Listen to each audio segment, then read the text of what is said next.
Buenas noches para todos, buena semana. Hoy estamos ya a 15 de diciembre 2022 y estamos a 21 de Kislev 5783. Bueno, Baruch Hashem. Seguimos con la enseñanza del Ranjal y estamos en el capítulo 13, el tema de la abstinencia. Y vamos a hablar de la abstinencia positiva en el día de hoy. Ahora, es un tema bastante interesante y vamos a empezar, dice. La explicación de lo anterior es que, sin lugar a dudas, este asunto implica muchas distinciones fundamentales. Hay un tipo de abstinencia, o sea, eh, retenerse de ciertas conductas y ciertos placeres que se nos ha ordenado en la Torá. Y hay otro respecto del cual se nos ha exhortado, la palabra exhortado es motivado, que no caigamos en él. A este se refirió el rey Shlomo cuando dijo, no sea demasiado justo, demasiado sadik.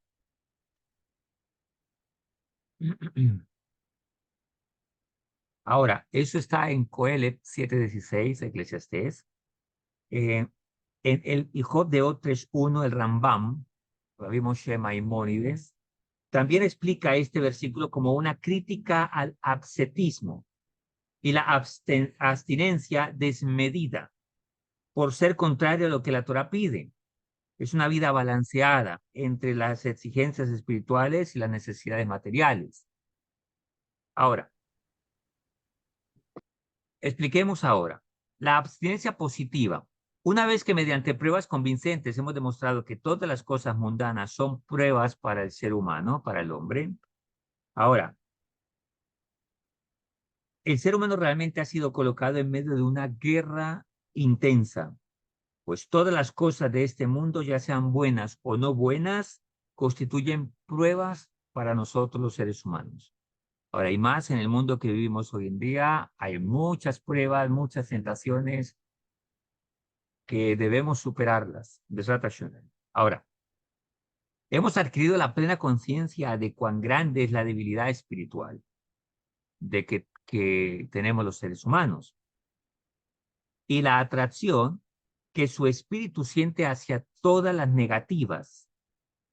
Forzosamente nos queda claro que cuando más pueda el individuo evitar todas esas cosas mundanas, le conviene hacerlo para que pueda así protegerse de todos los males que acarrean. Pues no hay ningún placer mundano que no traiga como consecuencia un pecado o un cortocircuito o una equivocación. Tomemos como ejemplo el alimento y la bebida. Cuando están libres de cualquier sustancia prohibida, ambos están permitidos. Sin embargo, llenarse el estómago podría traer como consecuencia la actitud de querer desembarazarse del yugo celestial o del yugo de Dios. Ahora, por naturaleza, el ser humano desarrolla una actitud irresponsable e indolencia cuando está saciado, cuando, como se indica en Devarim 32:15. ¿Qué dice ahí el Pusi, el pasaje, el versículo? Dice, Yeshurun engordó y dio de patadas. Engordaste, te hiciste obeso, te cubriste con grasa, abandonó al Dios que lo había hecho y deshonró a la roca de su salvación. Esto se refiere a los daños de comer y beber, en la cual hace que la persona se olvide y entre en una actitud de ser desagradecida y, por supuesto, de arrogancia o de orgullo. Esto es el resultado del exceso, cuando supera la capacidad de cada persona. Ahora, por su parte, beber vino podría también conducir a la inmoralidad sexual y otros males. La palabra aquí, el ranjal, realmente, dice el Mefarshi en el comentario, que no se refiere a la parte sexual, pero los sabios creen que hacia eso se refería el ranjal. Ahora, por lo tanto, llenarse el estómago podría traer como consecuencia la actitud de desembarazarse del yugo de Dios. Beber vino podría conducir a la promiscuidad sexual. Aunque ese matiz no aparece literalmente en lo que el Ranjal dice, la actitud de desembarazarse de la autoridad divina, ni beber vino conduce siempre a la inmoralidad sexual. Lo seguro es que aquí el Ranjal lo que quiso decir es que el exceso de alimento y bebida podría conducir a cometer pecados. Y es por eso que hay que cuidarse de ello, manteniendo siempre una actitud de abstinencia y de frugalidad, o sea, de mantenerse lo más equilibrado posible. El mayor riesgo está el individuo que se ha habituado a saciarse de alimento y bebida. Si ocurre que una vez carece de aquello a lo que se ha acostumbrado, entonces sufriría y se sentiría mal. Eso podría conducirlo a entrar de lleno en la búsqueda del sustento y la lucha por adquirir bienes para que su mesa esté provista con todo lo que desee. Eso podría llevarlo a la deshonestidad y el robo, y de ahí a los juramentos en falso y a los demás pecados que suelen resultar de eso, apartándose así también de la labor espiritual y del estudio de la Torá, por supuesto, para nosotros los judíos, y de la plegaria. Pero se pudo haber evitado tanto desde el principio si solo no se hubiera dejado arrastrar por la búsqueda del placer. Ahora, en un sentido similar, los Hazal, los sabios, dijeron respecto del hijo descarriado y rebelde. La Torah llegó hasta el fin último de la actitud.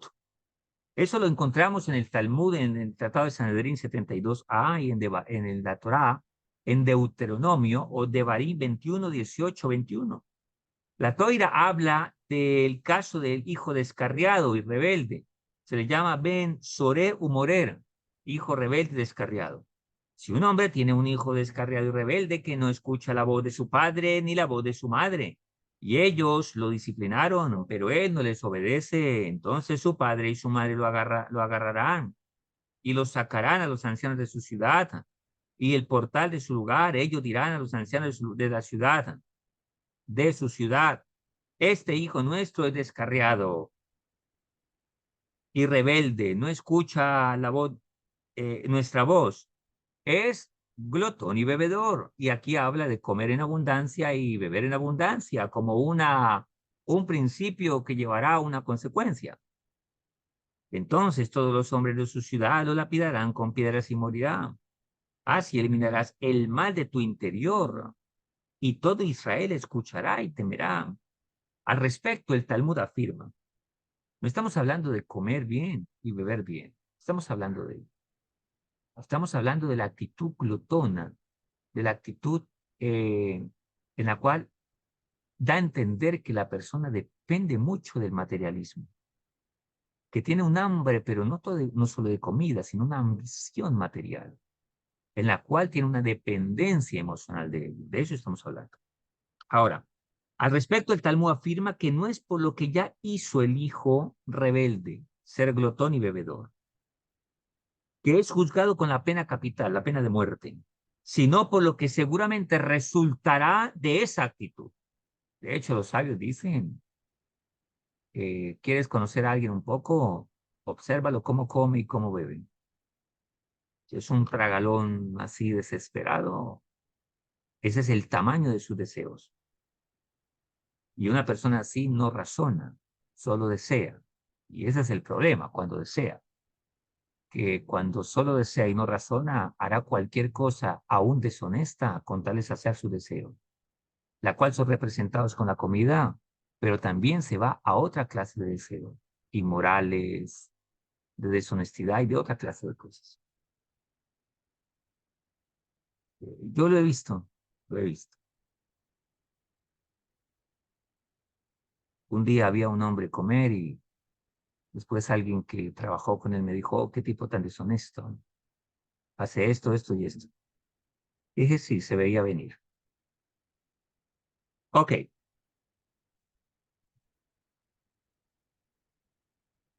Al prescribir esta pena, la Torá llegó hasta el final último de su actitud. Eventualmente despilfarrará el dinero de su padre para pagar aquello a lo que está acostumbrado. Y cuando no le encuentre, saldrá a los caminos para asaltar a las personas. Al citar este caso, Rajal quiere demostrar que habituarse a los excesos materiales podría conducir a la persona a cometer pecados graves. Ahora, lo mismo aplica a la inmoralidad sexual.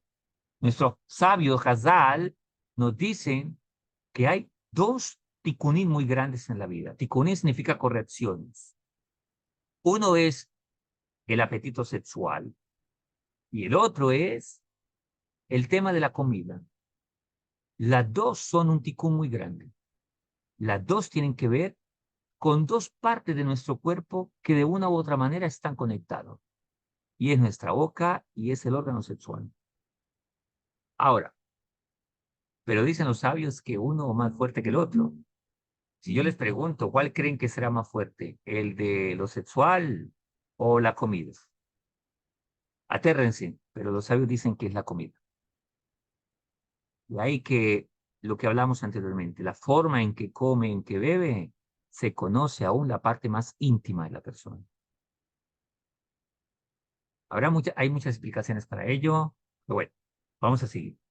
Lo mismo aplica a la inmoralidad sexual. Hazal, nuestros sabios, han dicho, cualquiera que observe a una mujer sotá en su desgracia, deberá abstenerse de vino. ¿Qué es una mujer sotá? El Talmud, en Tratado de Sotá 2a, la mujer sotá es la mujer desviada, la mujer que está sospechosa de adulterio. ¿Qué es adulterio? La mujer que le es infiel a su esposo con otro hombre. Esa es una mujer sotá, la que está en sospecha de eso. Ella debe pasar por un severo ritual. Eh, Según nuestra Sagrada Toira, eh, para probar su inocencia debe pasar por un ritual bastante fuerte. Y si no lo supera, pues muere, asumiendo que su pecado estaba ligado con el vino, o sea, cuyo influjo la llevó a cometer adulterio. Y ahí que una mujer que es buena para el codo y floja con el vino, es una mujer que tiende a ser indecente en este sentido.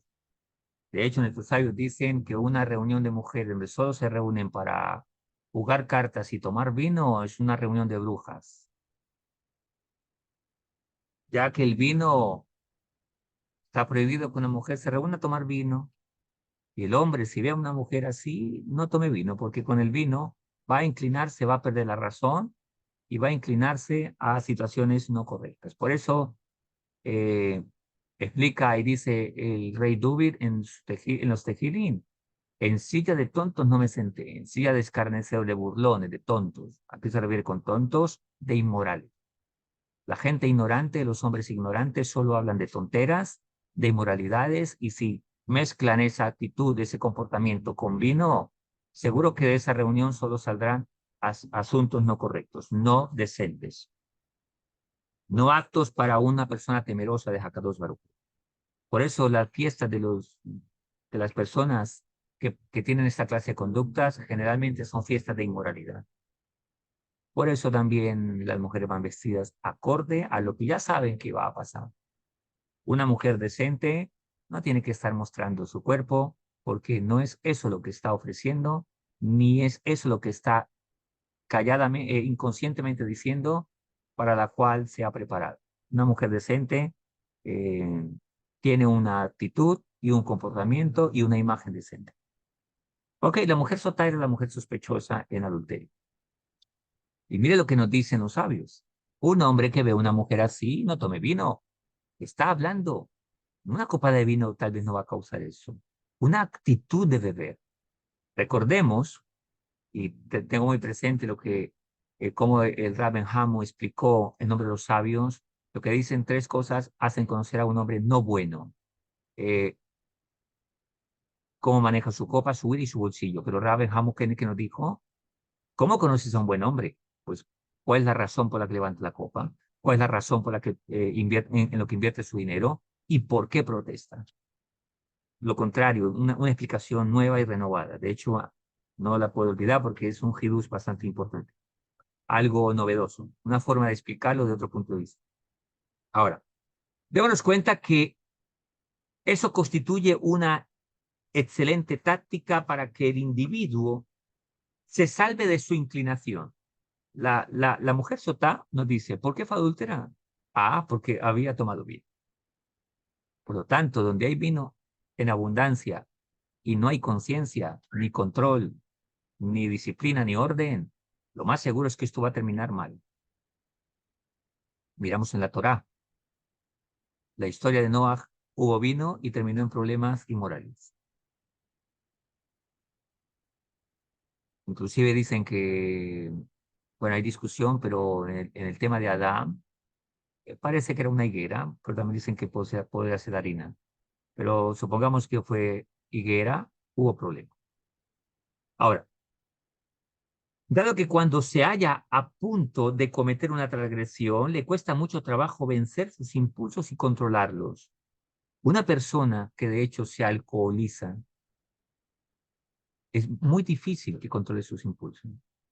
Científicamente, cuando una persona se alcoholiza, anula toda la parte frontal y prefrontal, la parte ejecutiva que opera en su cerebro, que es donde está el musar, la ética, la moral. Y está bajo la influencia de su deseo. Por lo tanto, si internamente, por allá en su inconsciente, desea cometer aventuras, pecadillos de inmoralidad, pero a conciencia no lo hace porque la regla, la sociedad, etcétera, etcétera. Cuando está alcoholizado, le sale lo que está escondido y no tiene la fuerza de retenerlo por cuanto tiene anulado su parte ejecutiva, su parte moral a causa del alcohol. Por eso dicen, enseñan esos sabios, un hombre alcoholizado o una mujer alcoholizada generalmente son inmorales. De ahí se conoce que, cómo es se conoce un hombre que no es bueno, porque no sabe manejar su copa, o sea, dado a alcoholizarse, dado a ser iracundo y dado a no manejar bien su dinero. Notemos que lo uno es consecuencia del otro. Un hombre alcoholizado va a ser un derrochador, porque es un comedor, un comelón y un bebelón. Si no tiene lo que desea, se pone iracundo. Una cosa va con la otra. Ahora, dado que cuando se halla a punto de cometer una transgresión no puede controlar sus impulsos porque está muy agarrado de ellos y no va a poder controlarlos. Es por eso que cuando esté lejos de pecar debe mantenerse en esa situación y no acercarse al pecado. Entre más lejos esté uno de cometer un error, mucho más lejos estará de uno la consecuencia. Dios nos guarde, Halbe Shalom, pero un hombre que mantenga de mucha cercanía con mujeres, hablando tonteras y metiéndose en campos equivocados, o una mujer que le gusta coquetear, hablar con uno, hablar con el otro, picotearse por aquí, picotearse por allá, y de paso no bien vestida, y con hombres inmorales, y le gusta que la laven, y esto tarde que temprano va a cometer un error. Por eso cuando a mí me dicen los jóvenes en conferencias y clases que Dios nos da oportunidad de esos temas, y me dicen es que yo no sé cómo pasó. No, ¿cómo que no pasó? ¿Cómo que no sabes cómo pasó? Por supuesto que todo el mundo sabe cómo pasó. Ah, que no supiste leer el proceso al cual te estabas acercando es otra cosa. Un hombre un día me hizo una pregunta bastante fuera de sí, bastante o ingenua o ignorante o no sé, literalmente se llama bastante estúpida. Estupidez significa incoherencia entre lo que se piensa, lo que se habla y lo que se hace. Es algo estúpido. Pero el hombre me hace la siguiente pregunta. Mi esposa, el masajeador, va a la casa y le hace masajes. No sé, ¿será que algún día me podrá hacer infiel? Tengo esa pregunta, tengo ese susto, me dicen. Dije, pues, hombre, creo que a rezar no van, ¿no? Y entre toque y toque hay una alteración de sensaciones. Y tú no estás ahí, te vas. Es una cosa bastante fuera de sí. La inmoralidad es un asunto muy fuerte, y más en nuestra generación, en el tiempo en que vivimos. Es algo muy fuerte. Vas en el carro y por todo lado está minado, de frente, al lado, y más si vas en un automóvil y una moto grande te asoma y te asustas. ¿No? Tremendo espectáculo que hay al lado. Miras al otro lado, tremendo espectáculo. Vas a mirar al el retrovisor, tremendo espectáculo. Y adelante, tremendo espectáculo. Por todos lados. Algún día tal vez hablaremos un poco más de esto. Yo me puse a pensar, ¿cómo evitar esta situación? Bueno, hay que trabajar mucho internamente. Por eso, la clave es, aparte, la clave es nuestro estado mental. Pero nuestro estado mental no es simplemente solito, hay que programarlo y se programa con principios que nuestros sabios nos enseñan en la Torá y en toda nuestra tradición, para poder con esos principios hacer que esto funcione. Y por lo tanto, si aquí funciona, todo se controla hacia abajo. Si aquí no hay comandos, entonces lo que está abajo controla lo que está arriba. Y ahí es muy difícil que en la naturaleza animal los seres humanos nos controlemos. Es muy difícil. Ahora, aquí es un tema de adultos. Por eso les dije al comienzo, esta no es una clase donde los niños no deben estar, porque es una clase de adultos. Porque se hablan de cosas de adultos. Ahora, explícanos sus sabios en el tema de la inmoralidad sexual. La relación íntima entre la esposa, con la esposa, está ciertamente permitida, por ejemplo, dentro de los deseos permitidos, acciones permitidas. Ya dijimos que comer y beber no está prohibido, pero eso puede llevar a situaciones. Por ejemplo, una persona que se toma una cerveza, un vino, pues no está mal. Ah, pero si se lo toma en un lugar inapropiado, con gente inapropiada, eso puede conllevar a situaciones no buenas. La relación íntima con la esposa no está prohibida, está permitida y de hecho es algo muy importante. Ok. Aún así, los sabios instituyeron la inmersión de una mikveh, un baño ritual, a los que han experimentado una emisión seminal, a los hombres, la cual le recomiendo que se vean el libro perdón, el libro no, del video, la película de Rap Reuben. Es muy importante acerca de este tema, donde lo explica gráficamente, como a través de un estilo cine, y lo explica impresionantemente la situación de Sera Levatalá. Eh, que esto solo lo podemos estar tentados los hombres, las mujeres no sufren de esto. Se relata el derramamiento de semen, inclusive en las noches, por imaginaciones no correctas o sueños no correctos, etcétera, etcétera. Ahora, para esto, el baño ritual de la mikve a los que han experimentado una unción seminal, a fin de que los estudiosos de la Torá no estuvieran con sus esposas como lo hacen los gallos. Ahora, ¿qué explican los sabios de esto? Está en el Talmud, Tratado de Baba Kamá 82a. Ese decreto consiste en que antes de estudiar Toira, el hombre debía sumergirse en una mikve, baño ritual, después de haber tenido relaciones íntimas. Ese decreto estaba destinado principalmente a reducir el exceso de las relaciones maritales para que los estudiosos de la Toira se dedicaran con mayor asiduidad a la Toira. Aunque en la actualidad ese decreto rabínico no es seguido con todo el rigor original, se ilustra el principio de que aunque un acto físico esté intrínsecamente permitido, eso no significa que la persona puede sumergirse en él sin límites. Ese decreto todavía aparece en nuestra ley, en el Shulchan Aruch, Orah Haim 88.1. Pues a pesar de que el acto físico en sí mismo está permitido, implanta en el hombre el deseo sexual y eso podría conducirlo a cosas prohibidas. Al respecto, los sabios dijeron, el hombre posee un órgano pequeño, o sea, habla de la parte sexual. Cuando lo sacia, se queda hambriento. Cuando lo hace pasar hambre, se queda saciado. Y esto está en el Talmud, Tratado de Sanedrín 107a y Sukkah 52b. Ahí Rashi, el gran sabio que explica la Torá con excelencia, por excelencia, y el Talmud, explica cuando un hombre sacia demasiado su órgano sexual, este se queda sin fuerza y quedará hambriento en la vejez. En cambio, cuando le hace pasar hambre, se quedará saciado en el sentido de que conservará su fuerza cuando tenga canas. Ahora, por eso no es todo, pero eso no es todo, pues incluso en los momentos correctos y las circunstancias, o sea, de los tiempos correctos, adecuadas para las relaciones íntimas entre el esposo y la esposa. Respecto a Rabí Eliezer, los sabios dijeron que se descubría un palmo y se cubría dos palmos.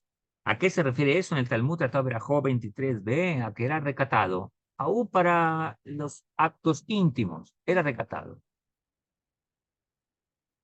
Semejante a alguien a quien un demonio lo obliga con tal de no sentir gozo en ese momento de placer.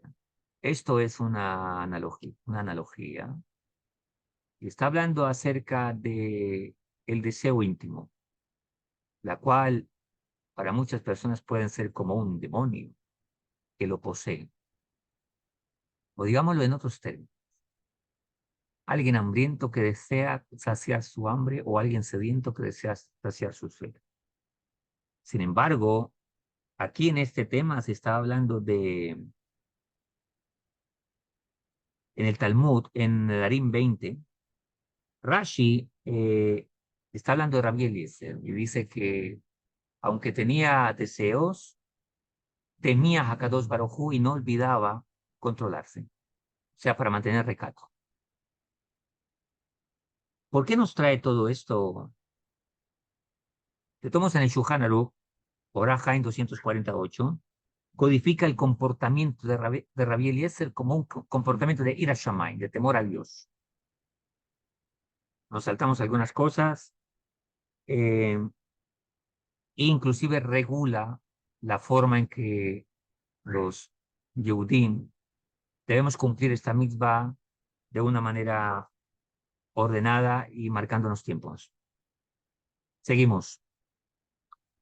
El punto aquí es el control de los deseos, la abstinencia aún en lo permitido, teniendo control.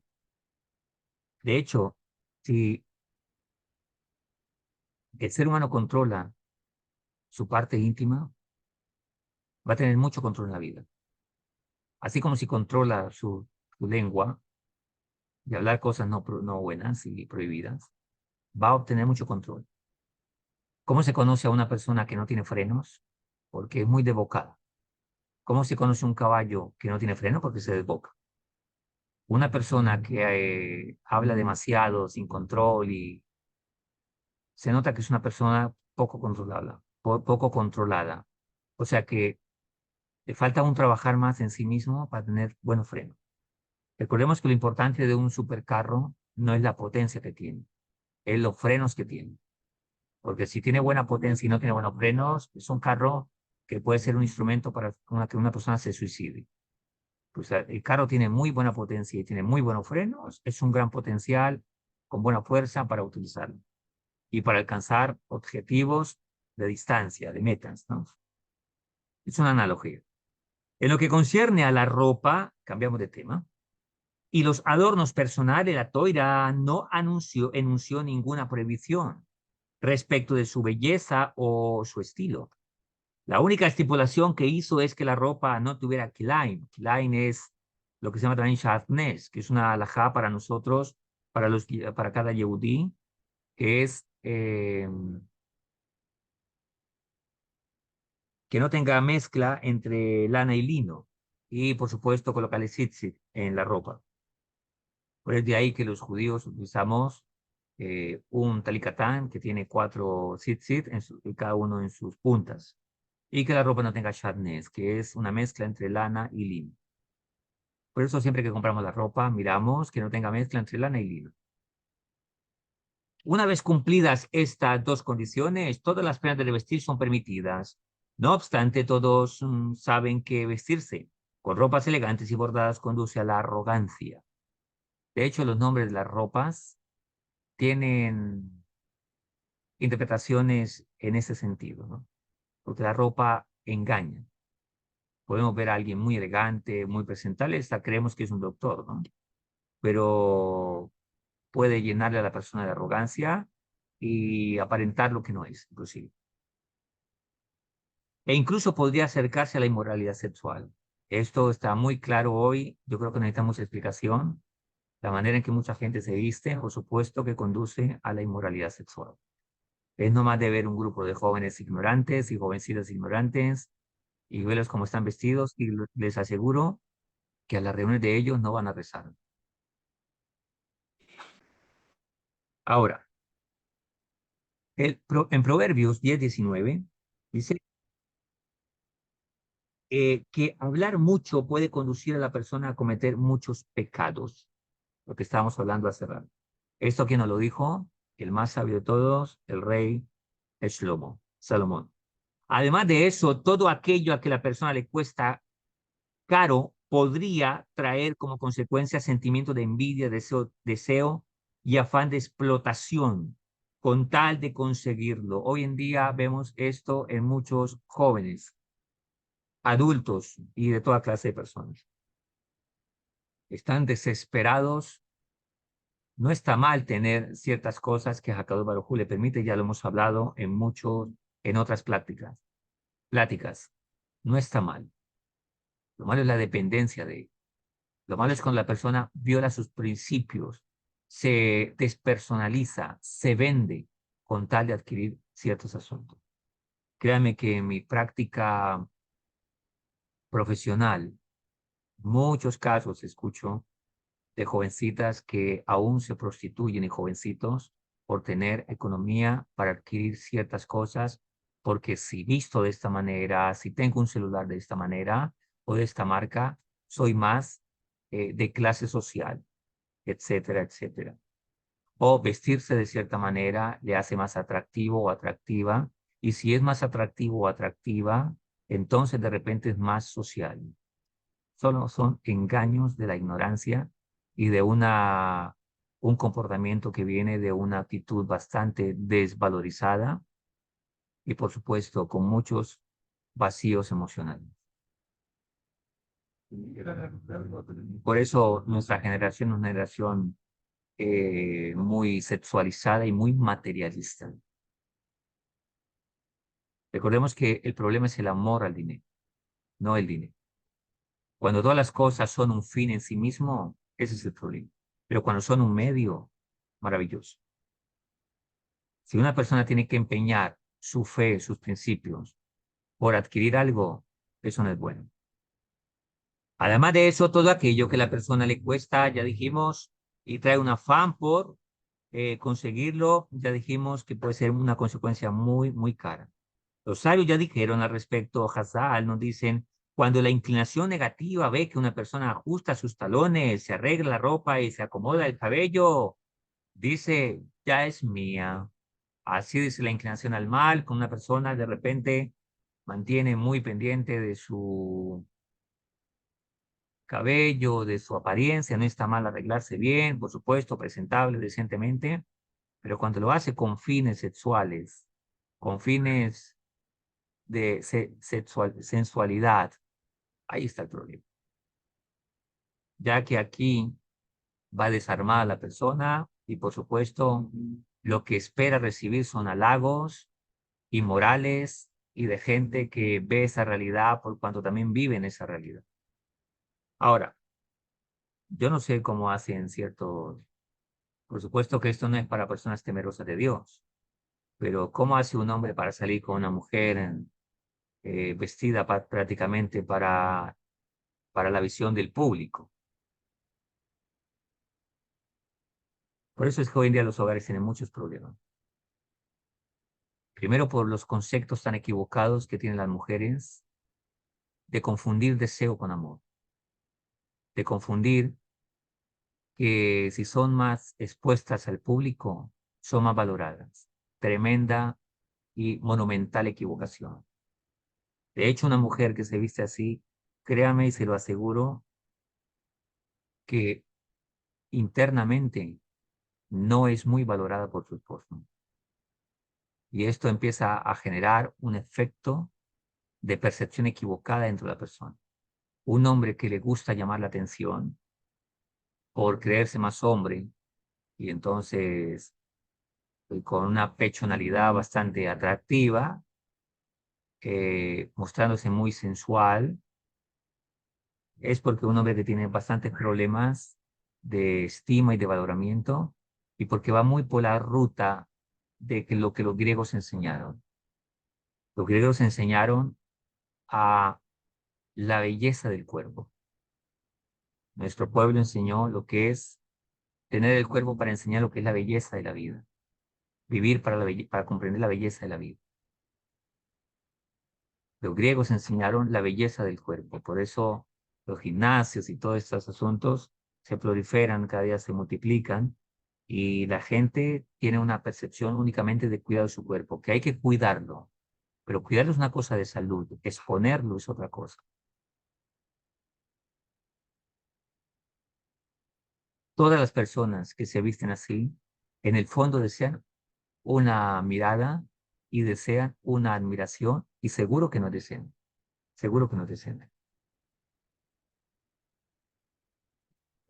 En lo que respecta a diversiones, no está mal si una persona se cuida, come bien, se ejercita para asuntos propios del desarrollo saludable.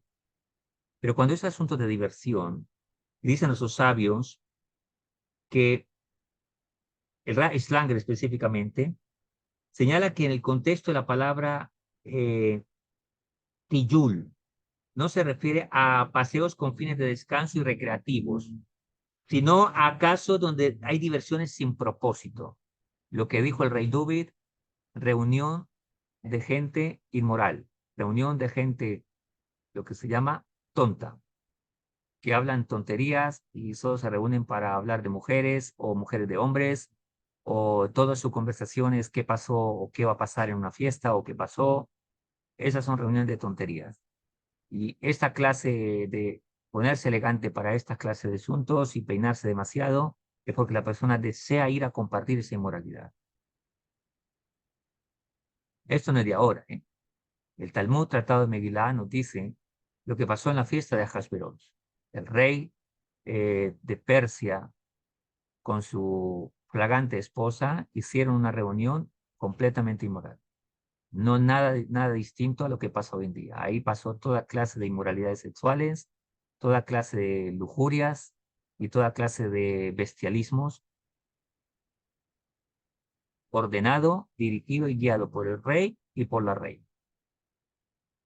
Esa historia es fenomenal. Cuando yo estaba estudiando con mi maestro esta parte del Talmud, me quedé asombrado. Yo le decía al maestro, le decía, el mundo no ha cambiado. Cambiamos de forma. Ya no nos transportamos en caballos, sino en carros. En el parqueadero hay 15 caballos de fuerza, no 15 caballos estacionados ahí, sino hemos cambiado de forma, pero la manera de comportarse del ser humano sigue siendo la misma comportamiento. El ser humano no ha evolucionado. Y ustedes miran lo que dice el Talmud, cómo fueron vestidos a la fiesta. Yo decía, esto es lo mismo que pasa hoy con la gente. ¿Y a qué iban? A las mismas tonteras que hoy en día hacen. Ahora, esas tonteras son peligrosas. Yo me puse a pensar un poco, qué difícil es exponerse a estos peligros, Dios nos guarde. Porque una mujer, una bomba atómica, vestida de rojo, o mejor, no vestida de rojo, como pasa hoy en día, es muy difícil que un hombre pueda soportar una tentación de esas. Por eso es muy difícil que un hombre diga que va a esta clase de fiestas y que va a comportarse como una persona justa y correcta, muy difícil. Nadie entra al infierno sin haber saludado a un demonio. Nadie va a una perfumería sin que salga untado del perfume, del olor. Ahora, cuando hay pláticas, siempre cuando no impliquen cosas prohibidas, la ley de la Torá ciertamente le permite.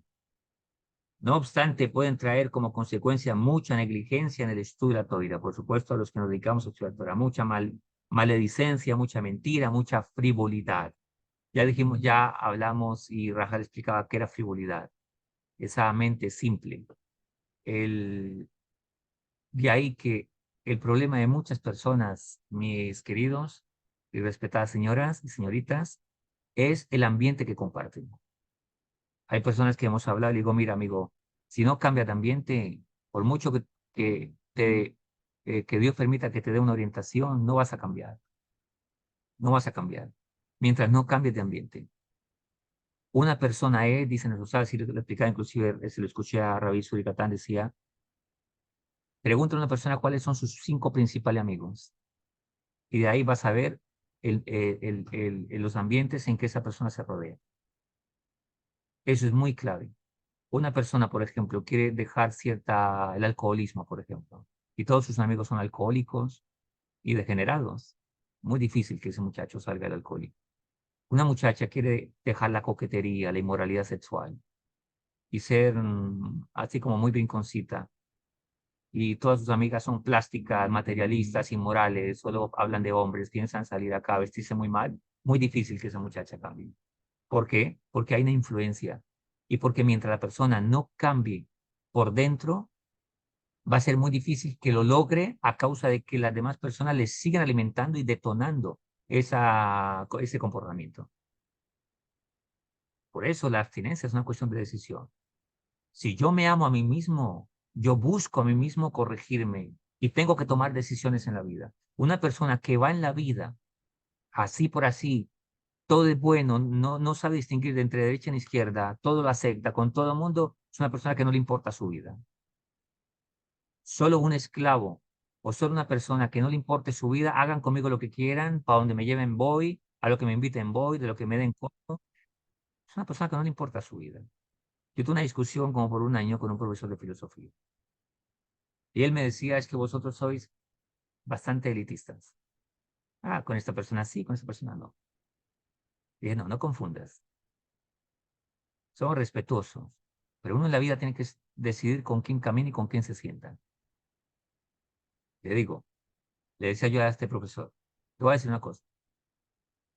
Yo te voy a presentar una chica y con la que yo te presente te vas a emparejar.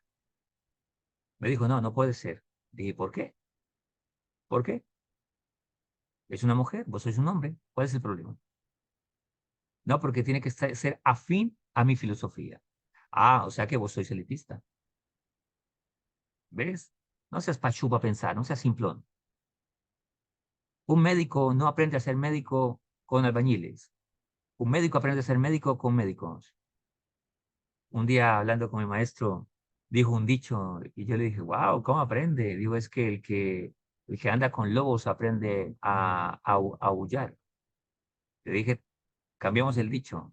El que camina con leones aprende a rugir.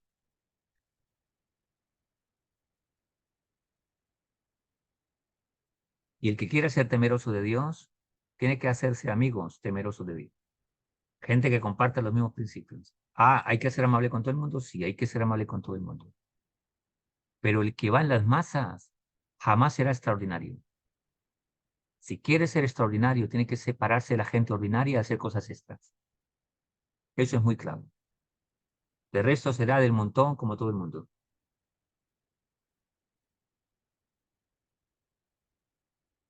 ¿Cuál es el carácter individual de la abstinencia?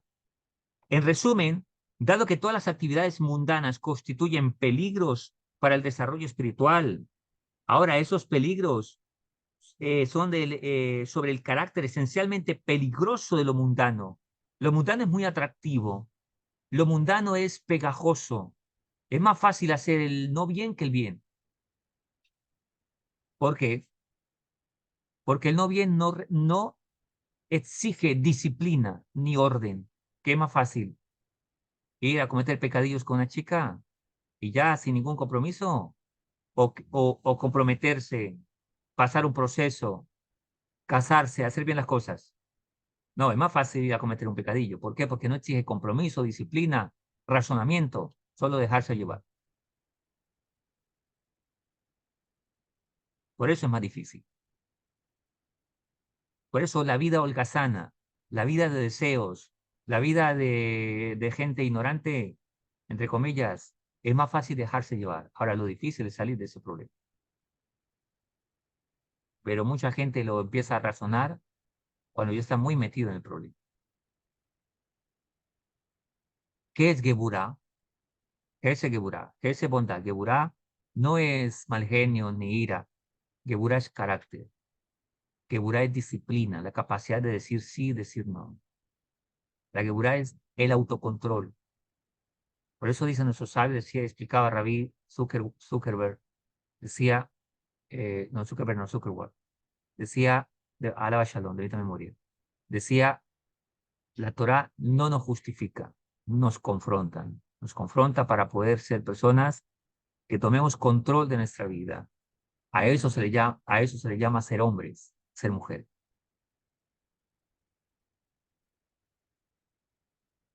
Como no hemos de elogiar a aquel que desea evitarlas y alejarse mucho de ellas. Decía Rabí Elimelech, gran sadí en Israel, decía, no es digno hoy en día de decir que tenemos gente justa, aquel que voltea su mirada para no mirar algo incorrecto, una mujer incorrecta. ¿No es eso algo elogiable? ¿No es eso un sadik? ¿No es esa persona un sadik quien hace eso? Claro que sí. En esto consiste la abstinencia positiva, ser inteligentes, saber qué me conviene y qué no me conviene. No aprovecharse de las cosas de este mundo más allá de que me superen a mí mismo. Todo lo que empiece la persona a perder el control le está haciendo daño. Hay gente que tiene la capacidad de tener mucho dinero sin que eso le permee su vida, sus actitudes, su inteligencia, su forma de ser. Pero hay personas que con cualquier pesito ya se, ya no camina, sino que vuela.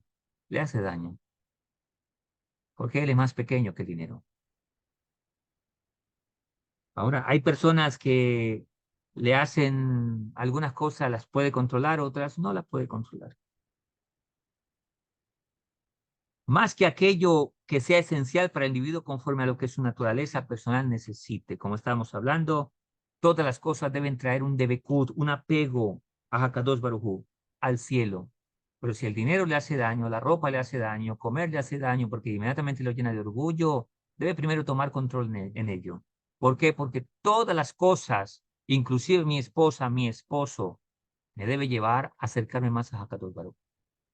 Cuando las relaciones de las parejas son más inmorales y el hombre le gusta exhibir a su mujer, la mujer exhibir a su hombre, únicamente para vivir en un circo de fantasía inmoral, de acuerdo a cómo va la corriente del mundo, es un hogar que no trae bendición.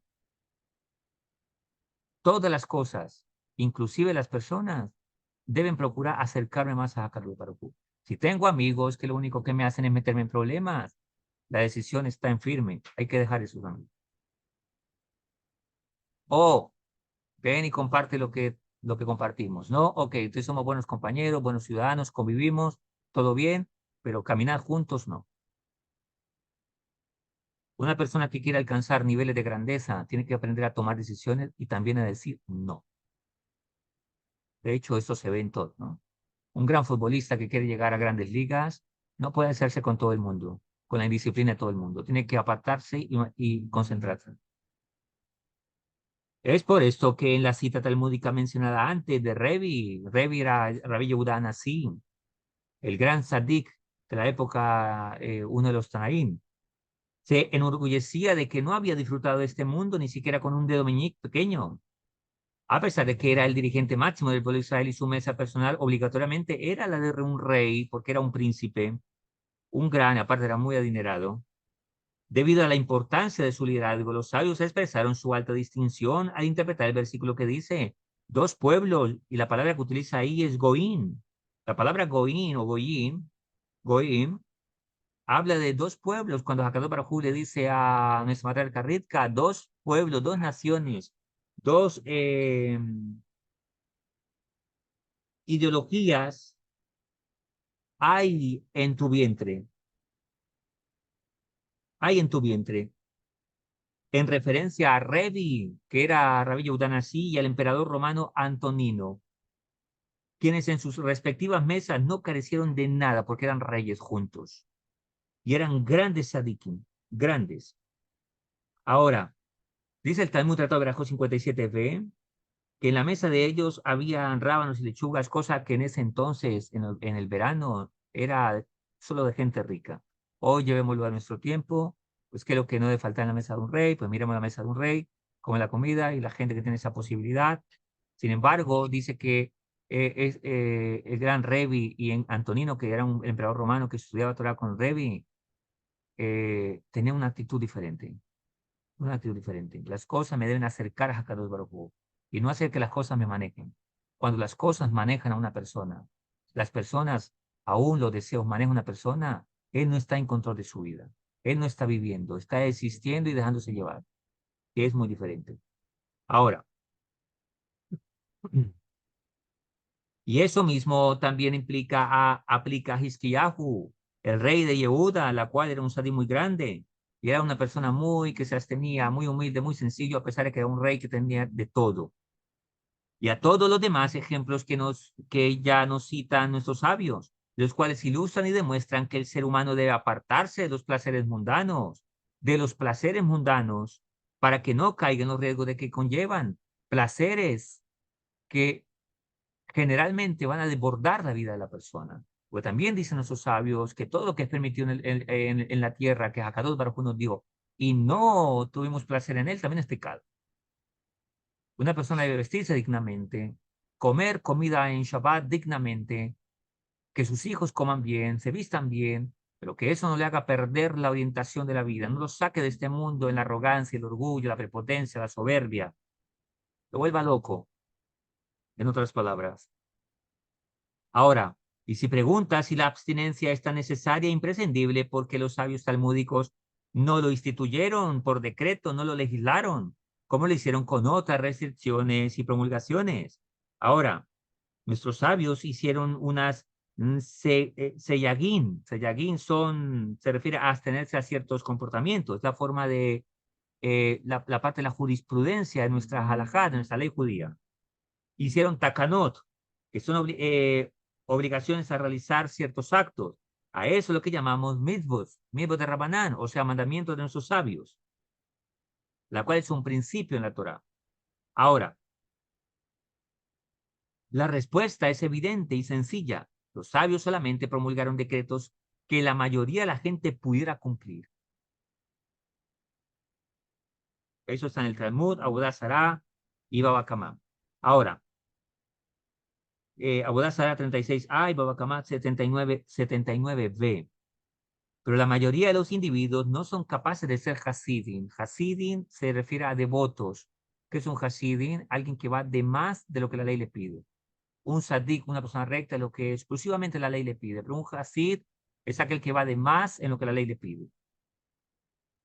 Si lo queremos ver en términos mundanos, un futbolista que hace lo que le toca, pero un futbolista extraordinario es alguien ordinario, pero que hace cosas extras. Y entonces, él va a ser una persona que tiene leyes que operan para él por su disciplina personal. Ok. En cambio, los individuos singulares que hay en el pueblo que desean ser dignos de acercarse al Creador y por medio de sus méritos propios, también desean beneficiar a las masas, a la gente que depende de ellos, aquellos líderes. Por eso son líderes, porque hacen algo de más de los demás y por lo tanto son los que aconsejan, dirigen, orientan y pueden liderar a otras personas que son también muy buenas, pero que necesitan de otros para alcanzar niveles en la vida. Ahora, si les corresponde adoptar normas que siguen los Hasidim, las personas devotas, que los demás no pueden cumplir. Por ejemplo, vemos en lo secular, en dos aspectos. En nuestro pueblo vemos a un gran sadí, un rebe, un gran gaón, un gran rabino, que por su devoción alcanza niveles que lo hace un líder para otros. A nivel secular vemos a un gran médico que por su devoción a su profesión es a la persona que le tienen que consultar y él no consulta, es a él que le consultan. Ahora,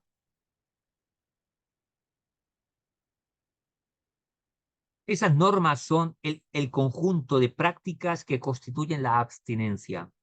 Y Hakadosh Baruj Hu mismo desea eso. Pues es imposible que todo el pueblo esté en un mismo nivel espiritual. ya que está compuesta por diversidad de niveles, cada individuo según su propio intelecto.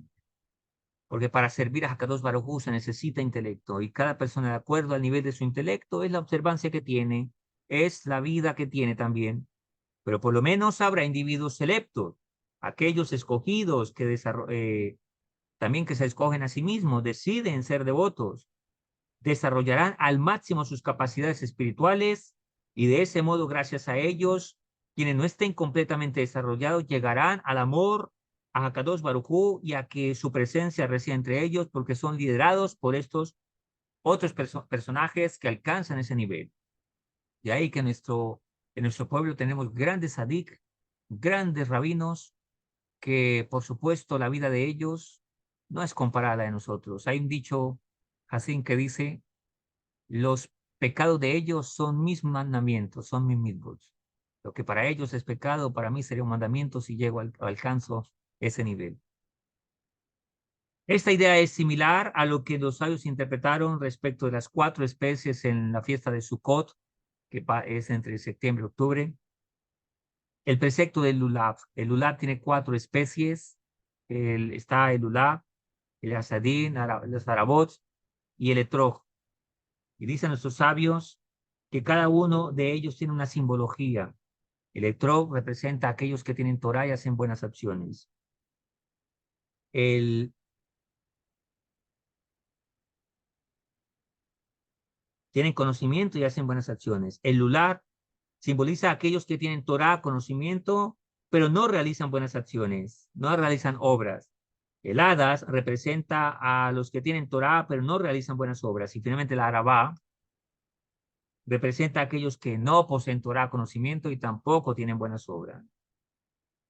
4 niveles que hay, pero todos compaginan, y los que tienen más tienen que ayudar a los que tienen menos. O sea, menos conocimiento, menos formación, menos desarrollo en la vida.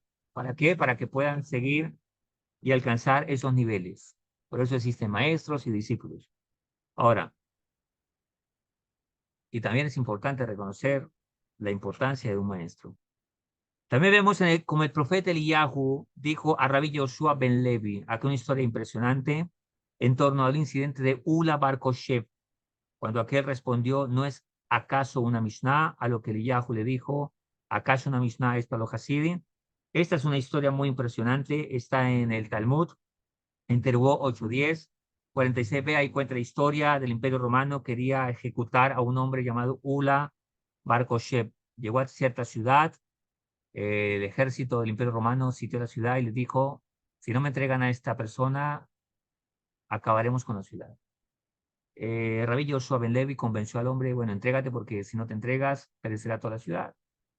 Y dice sus sabios en el Talmud que a este Sadik lo visitaba Eliyahu Hanabí y estudiaba con él. Eliyahu Hanabí lo visitaba espiritualmente, ¿no? Pero llega un momento en que no le visitó. Y ayuna, hasta que vuelve y se le revela. Y entonces Eliyahu le reprocha de por qué actuó de esa manera. Bueno, no actué mal. Estoy parafraseando, ¿no? Hay una Mishnah que me respalda y dice que a cambio de toda una ciudad, pues una vida por toda la ciudad. Sí, pero esa Mishnah no es para el Hasid. O sea, aquel que puede hacer más, hacer más. Con esto nos da a entender Ranjal que hay momentos en la vida que si uno quiere tomar control, no debe actuar de una manera tan normal de lo que lo haría todo el mundo. Si una persona quiere dejar el alcoholismo, la ira, la indisciplina, la flojera, el mal genio, la inmoralidad, mirar cosas no prohibidas, no permitidas, perdón, no tener control sobre el dinero, ser muy iracundo, grosero o qué sé yo, tiene que hacer algo de más si quiere tomar control. Y confiar en que Hakadosh Baruj Hu, pedir a Hakadosh Baruj Hu que le ayude hasta tomar control. Pero una persona que, lo dijo Albert Einstein, una persona que pretende ver cambios en su vida haciendo las mismas cosas, a eso le llamó locura a Albert Einstein. Si queremos ver cosas extraordinarias, tenemos que ser personas extraordinarias. ¿Y quién es una persona extraordinaria? Una persona ordinaria que hace cosas estas. Es común y corriente, una persona natural, pero que entiende la vida, entiende el momento que está pasando, entiende su estado espiritual y sabe las medidas que debe tomar para poder resguardarse, tomar disciplina. Como una persona que está enferma o débil en algo. ¿Qué hacen? Lo internan. ¿Para qué? Para que puedan tratarlo como debe ser, para que pueda recuperarse. Una persona que ignora su condición y está metido en ambientes donde cada día alimenta más su problema, es una persona orgullosa, arrogante. Y una persona que poco se valora a sí mismo porque no valora su vida, no valora su vida. Y cada día se mete en problemas. Besat Hashem, Besat Anishmaya, que ese tema nos ayude cada día a tomar un poquito de conciencia y hacer pasos que nos ayuden a mejorar cada día. Besat Hashem, Besat Anishmaya, por supuesto, confiando en Hakadosh Baruj Hu, que sigamos adelante. Ahora viene Hanukkah, algo muy importante, un mensaje muy importante de Hanukkah para nuestra vida. Y Besat Hashem, que sigamos creciendo y aprendiendo lo que Raja nos dice. Que este shiur sea para la elevación del alma de mi querido amigo Wirikagmo, la cual ya marchó con Hakadosh Baruj Hu, todo un maestro para mí, me enseñó cosas muy importantes en la vida que me ayudaron. Recuerdo sus palabras, me dijo mi querido Dubi, te enseño esto para que la gente no te mate. Y que me enseñó cosas muy importantes de cómo entender al ser humano y cómo no dejarse uno herir por circunstancias y de lidiar con la situación de otras personas. Que ese show sea elevación de su alma, Berat Hashem, un amigo muy querido para mí, fue un maestro para mí, y ya marchó, está con Hakadosh Baruj. Igualmente también que sea refuerzo alemán, nuestro querido amigo Willy, que Hakadosh Baruj traiga refuerzo alemán a su vida, a su familia, a todos los que necesiten, junto con todo a Israel, Berat Hashem. Y bueno, Berajá y Haslaja para todos.